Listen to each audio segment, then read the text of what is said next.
Hi there, my name is Lacey Causseaux. I'm the Director of Interior Design at Browning Day and the President of IDCI, which is the Interior Design Coalition of Indiana. And I was asked to speak out as a way to engage and educate students despite not being able to get together in person. So I thought I'd share a little bit about myself and go from there.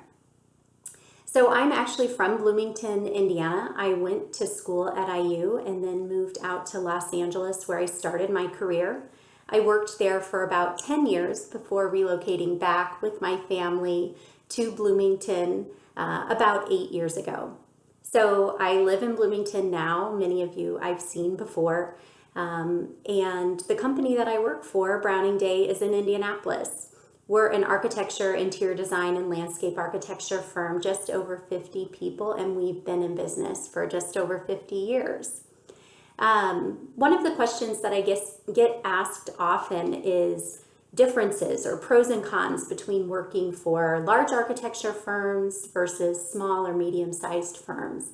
And I love that question because I've had the opportunity to work for all of those types of firms and definitely have some pros and cons that I would love to share.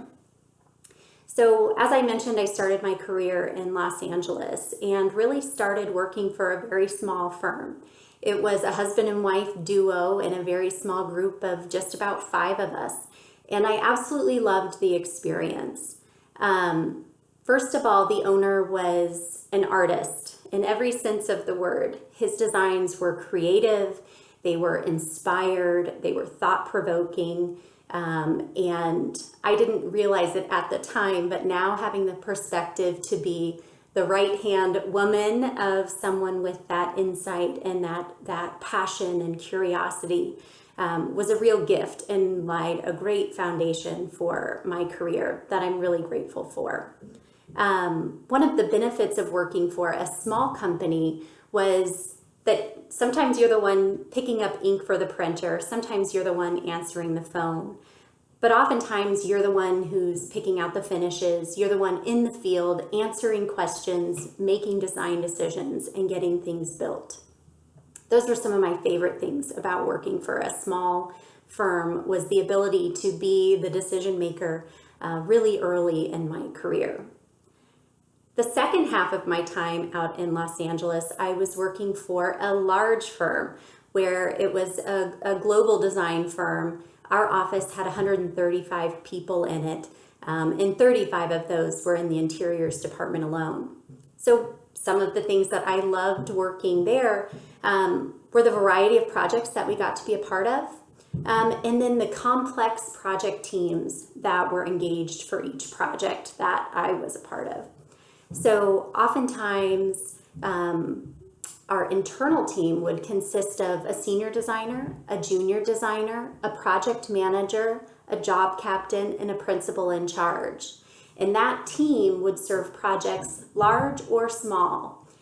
Some of the things I loved about that was having multiple eyes on the same project and the ability for that to catch mistakes, to add value, to learn from each other, and to present holistic designs that could solve the complex problems of our projects. Some of the challenges of that where you kind of sat in that spot for quite a while until you were able to move through the ranks of that company. At times that was frustrating, but I think more times than not, it actually was a great foundation for learning the dynamic of that team approach, really sinking into the role that you fill, and also realizing the value that each role within that internal team holds in order to make that project successful. So when I relocated back to Bloomington, I had my own business for a couple of years, which is another interesting perspective with lots of challenges and also lots of great rewards. But mostly I've been really happy at Browning Day, really kind of taking this hybrid of all of those different experiences and bottling them into one. So as I mentioned, Browning Day is architecture, landscape architecture, interior design. When I started at Browning Day about 7 years ago, believe it or not, they didn't have a formal interior design group. And so I was really brought in to establish that group and to grow that practice and to serve our projects in a really cohesive manner. where previously they would come to us for architecture or landscape architecture, and we would work with some of our great design partners to bring in interior design consultants on the projects requesting such services. But as time went on, we realized that most of our clients were wanting a more integrated approach, where they could say you could establish a vision one time and then carry it through from the time you arrived on the site to the time you sat in your seat. So I was brought on board to serve our clients in that way. And I've really enjoyed that role.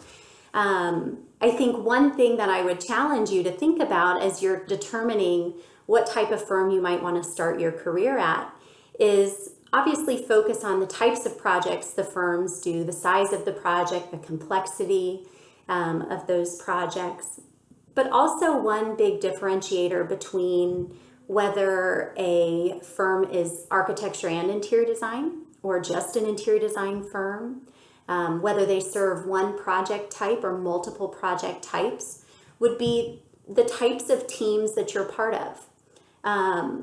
The people you work with will grow into your colleagues. They will be your mentors. The size of the firm, the type of the projects you work on will also impact your level of engagement with clients. Those are some things to think about. What drives you? What motivates you? Are you there really to learn? Are you there to grow? Are you there to establish a baseline? I think we oftentimes ask our clients, what does success look like to you? And I would challenge you as young designers or graduating students to think about how do you measure success? What does success look like to you at each stage of your career? Where you might be focused on salary and job title as you start. But when you start to evolve your career, thinking about that balance of salary and job title, but also free time, getting to do projects that you're proud of, projects that you're passionate about, being able to interface with a client on a very personal level. The balance of all of those things coming to play. I think one other question that I would say I get asked often is, what do you look for in an entry-level designer or an internship candidate? And I would say this is so easy for me to answer because what I look for is curiosity and eagerness. So many people are focused on, well, I don't have an internship. I didn't have an internship. What am I going to do? And I will tell you, do not sell yourself short. There's so much that can be shown for your passion, for your eagerness, for your curiosity that go beyond an internship alone. Even with an internship, those are the things that I'm looking for.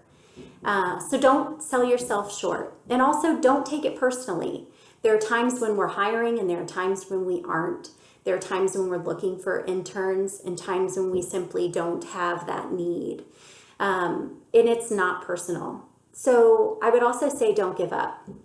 Again, sometimes we need designers and sometimes we don't, and that can literally change overnight. So while the answer might be no today, it might not be no tomorrow. So don't give up, stick with it, and I'm sure you will all be set up for great success with the foundation that you've been given at Indiana University with the colleagues and mentors that have been standing in front of you, sharing their insights with you. I hope that you are inspired by this profession. It's a great way to make a fantastic impact, especially now with the big challenges of our times. We are not simply picking finishes, but we're really making a valuable difference to the projects that we're part of, the communities we serve, in the profession as a whole. So congratulations, keep it up, and can't wait to see what you all do next.